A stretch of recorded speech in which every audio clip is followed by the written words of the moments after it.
Dean Gray worked as a research scientist at the BII Pharma. He, along with a few other scientists and team members, were working on developing a drug which could only be manufactured abroad due to the abundance of a specific medicinal plant that grew in a specific location. So, Dean left behind everything in New York and traveled there. And everything was fine, except his long-distance relationship with his girlfriend Sophia. Dean, this long-distance relationship just isn't working out for me. We haven't seen each other in months, and now we have only a few days before you have to fly off across the world again. It's only a 2-year project, and then I'll be back home in New York. And it's not that bad, at least we get to talk every day. No, we don't. You're always having issues with your network. I can't live like this, Dean. I've made up my mind. You're either going to leave this job, or you're going to take me with you. Take you, with me. Yes, why not? Do you even know what it's like there? You won't be able to adjust. It's very hot, not just the environment but the food too, and you won't have this luxurious apartment either. Luxurious? Trust me, I'd rather not live in this cooped-up apartment in New York City. Sophia, you're being impulsive. Do you realize you'll have to leave your job, your friends, your family? So what? I'd give up anything to be with you. How long are we gonna stay apart? Please, please, Dean. There wasn't any logic Sophia didn't use to try to convince Dean to take her along. She would manage, she would adapt, she would cope. In other words, she wouldn't take no for an answer. All right, you can come with me. And after a long, exhausting flight, Dean and Sophia arrived to their destination. Sophia eagerly walked out of the airport, sunglasses on her nose, flip-flops on her feet, and a loose frock to tackle the heat. Wow, it's so exotic and wild here. I can get used to this. I'm sure you can. The couple spotted a Jeep parked up ahead that had been sent by the company to pick them up and drive them to a small rural village where the facility had been operating. Sophia sat down enjoying the warm breeze, the beautiful greenery around her as the Jeep sped down the mud road. The skies were cloudy today and the shade was refreshing. That was until it started raining. Alright, we'll have to walk the rest of the way from here. Oh, we're already here? Yeah, home is just 30 minutes away. From this point, the roads are too narrow to drive a car through, so if you don't want to walk, you can always ride an animal cart. What's an animal cart? There, I think he can move aside the hay for you. That's alright, I think I'll walk. Sophia stepped down into the mud and muck with her flip-flops as Dean held his umbrella for her, chuckling. You could have told me to wear boots. Yeah, but then it wouldn't have been as exotic as you liked. By the time the couple reached Dean's place, Sophia was drenched and awfully moody, but this wasn't the end of the surprises. We're home. Welcome to my hut, Dean chuckled as he opened the gate. Sophia stepped inside, jumping back as a chicken scurried off in front of her, and a goat called to the corner of the yard. You have a goat and a chicken? Yeah, they're pets. Now that you're here, you'll have to take care of them. What? Dean chuckled. Don't ask. When we came here, the news spread around the village that some doctors were working on a medicinal research project. And before I knew it, one of the villagers came knocking at my door with a sick child asking for help. There aren't any doctors or hospitals around here except for a few herbalists. So I checked the child and gave them some painkillers. It helped reduce the fever and lessen the pain, and since then, the villagers started coming to me. But they're all very kind-hearted people. They always bring a gift. Sometimes a goat, and sometimes a chicken. Wow, that's nice. Don't tell me you have a cow here too. Yeah, I really hope I don't get one of those. To Sophia's surprise, Dean's small hut was really a small hut. There was a small living room, an itsy-bitsy kitchen, a bedroom, and a bathroom that was located outside in a small shed. But all was fine and cozy until Sophia took out her phone to call back home and realized she had no network.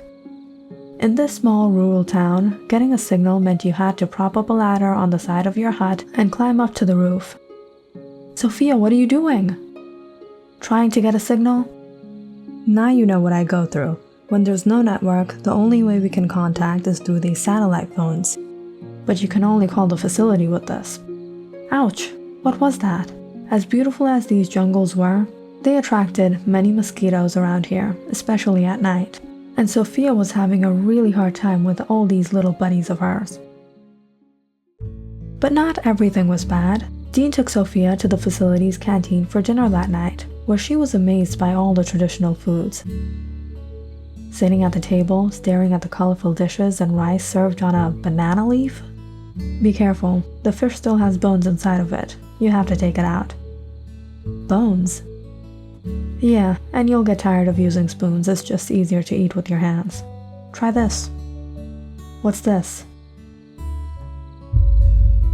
Dean, I need water! The food was amazing, but awfully spicy. But what Sophia loved to eat were all the different kinds of fruits, especially the ones from the street vendors by the riverside. Everyone around here always had a smile on their face. Even the street vendor cut the guava into a flower and then handed it to her. Thank you. The experience was amazing, one that she'd never forget. There was no regrets coming here. But as much as she thought she would spend time with Dean, she actually spent by herself at the hut, because Dean had to be at work. And it was one of these days, while Dean had gone out a bit far from town to inspect a certain location, that Sophia got an unexpected visitor sometime in the evening. She opened the door to a young woman who seemed to have come in a hurry. "Hello, miss. Is Dr. Gray here? My father is unwell." No, he's not a doctor." "Please, miss, could you call him? I've come here for medicine for my father." "I'm sorry, but he's not here," Sophia politely said. But seeing the young woman stressed, she quickly stopped her from leaving. "Hold on, I can get you the medicine." She ran inside and grabbed some painkillers for her. "Thank you so much," she said before she took out a cluster of fruits from her bag and handed it to her. "This is for you." "You're welcome, but what fruit is this?" "It's called rambutans." "Say that again?" "You can also call it chum-chum." Sophia had never seen a fruit like this before. It looked out of this world, and it also tasted out of this world. She ate some and left some for Dean. However, later that night, when she brought it to him after dinner, he was quite surprised seeing it. "Where did you get this fruit?" "Well, Dr. Gray, one of your patients came for medicine, and being your trusty assistant, I gave her some of the painkillers from your cabinet, and she gave me this gift. Although I was hoping for a chicken, but I guess she was a vegetarian." "You're really enjoying your stay here, aren't you?" "Absolutely." The first month went by so quick, time felt like it was flying. Trying all the foods and visiting the beautiful scenic spots around here. But come the time a few weeks passed, Sophia started to feel a little different. It was like she was always nauseated. "Are you okay?" "Not really. I've been feeling lightheaded, and I'm late this month too. I was thinking maybe I'm pregnant." "Pregnant? Did you take a test?" "Yeah, but it came out negative." But although the results did come negative, the symptoms Sophia was experiencing didn't stop. She had developed odd cravings for food, after which she puked everything out. She was feeling heavy, and before a week even passed, she even started showing. It almost seemed like she was 3 or 4 months pregnant already. A bit concerned by Sophia's condition, Dean arranged for a doctor to visit her. The doctor examined her and even performed an ultrasound on her to hear for the baby's heartbeat. But that's when the look on the doctor's face suddenly changed. "Mr. Gray, she's not pregnant. There's no child in her womb." "What? But I've been experiencing all the symptoms. My belly is even showing." "I understand. The symptoms are all indicating it, but I've done the tests. You aren't pregnant." As much as Dean wanted to be relieved hearing this, he was still worried as to why Sophia was suddenly going through all of this. "What should we do?" "Don't worry, Dean. It's not like I'm in pain. Maybe I've just gained a little weight. And if this is something else, we'll be back in New York next month. We can visit the doctor then." Sophia tried to cope with these uncomfortable symptoms, but she only became more heavier and larger. Soon enough, she started to get sick. And sometimes, she even thought she felt something move inside her. When her symptoms became severe, Dean took a few days off from work to care for her. And it was on one rainy morning, Sophia suddenly woke up to a strange pain in her lower abdomen. She overlooked it at first, but when the pain increased sometime in the evening, Sophia became bedridden, tossing and turning as if she were in labor. "Hold on, I'll get you some water. It'll be better. Don't worry, just breathe." "I'm trying, but the cramps are getting really strong." Dean opened the window to let in the moist breeze as he sat next to Sophia trying to console her, when all of a sudden, the electricity went out. "I think the generator shut down. I'll go see if I can fix it." "Okay." Dean lit a few candles next to Sophia before he hurried out into the rain to see the matter. Laying there listening to the droplets hit the roof above her, Sophia felt like she couldn't take it anymore. What was happening to her? Why was she feeling like this? Everything started to go black. Unable to bear the pain, Sophia clenched her fist and closed her eyes. When she regained consciousness, she was laying in her bed. It was almost dawn. She suddenly realized all the pain was gone. She didn't feel that uneasiness in her stomach anymore. She didn't feel nauseated. "Dean?"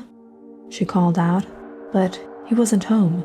Where could he have gone at this time of the night?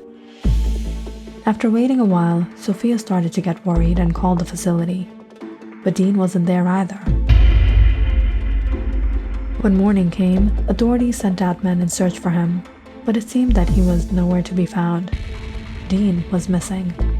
And it was only after 2 days of searching that one of the villagers had spotted a body floating in the river by the waterfall. And it was none other than Dean's. How could this happen? He was at home with me. This is so strange. Just about 4 months ago, a young woman was found dead in this exact spot. What? Who was she? One of the local girls here. Can you show me her picture? Curious to know if Dean's death was related to something bigger, Sophia went to the facility where she was introduced to one of the local police who spoke to her about the incident and showed the picture of the young woman. Sophia froze, seeing someone she recognized. Her?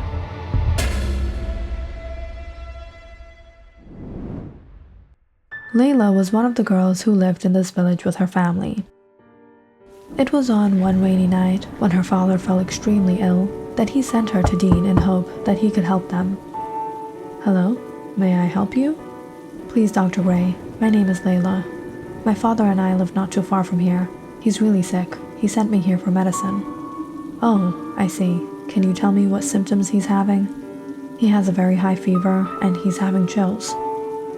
"Okay, here you go. Tell him to take 2 pills every 6 hours and no more than 6 in a day, okay?" "Thank you, doctor."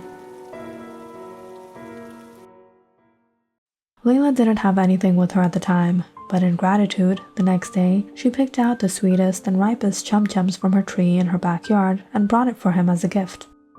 "Layla, right? How is your father?" "He's well, all thanks to you. I brought this for you." Wow, they taste delightful.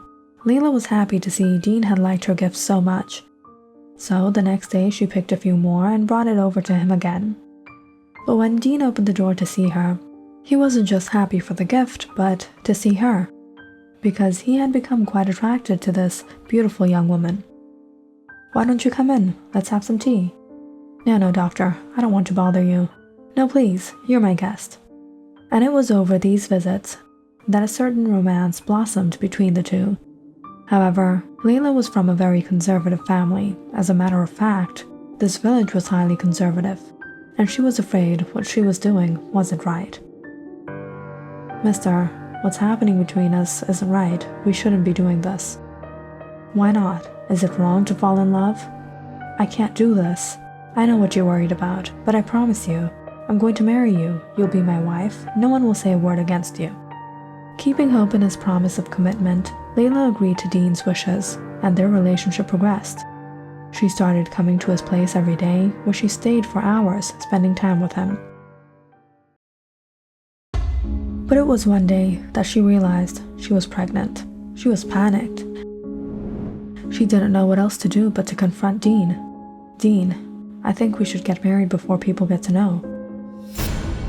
Married? What? Do I look insane to you? I would marry a village girl like you. I don't even know whose baby that is. How can you say that, after everything? Look, I don't have the time for this in my life. Just get rid of it. No, that is a great sin. I won't do something like that. Then what are you going to do? Tell all these village people you're pregnant with a love child? Good luck with that. When Dean rejected her, Layla was devastated. She didn't know what she would do. If this came out, she wouldn't be able to show herself in front of people again. Even her family would be disgraced in the village. So it was on one dark night, in grief, Layla sneaked out and went to the riverside, where she climbed to the highest point above the waterfall. She looked down at the ragged rocks as the water crashed onto them. I'm sorry, Father.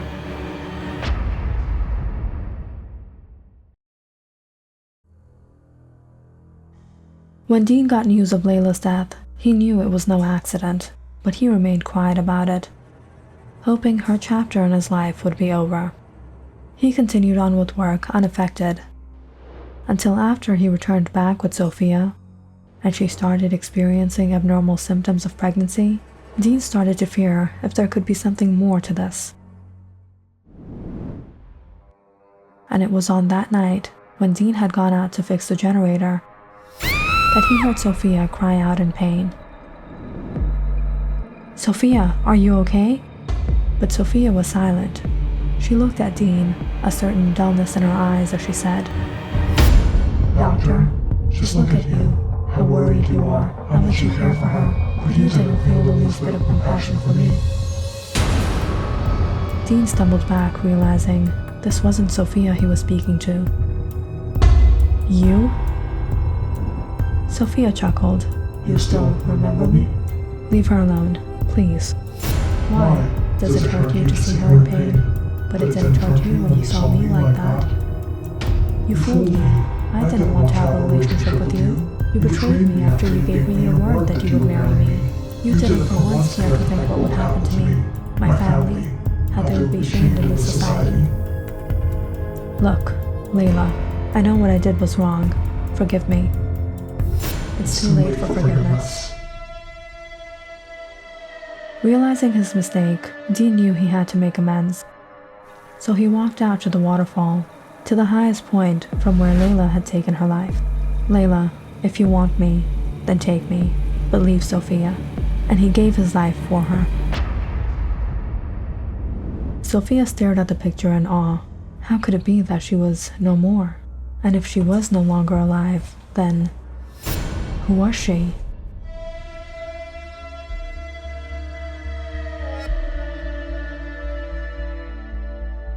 Click on the subscribe button and check out more awesome videos on our channel. And don't forget to press the bell icon because you know it's interesting.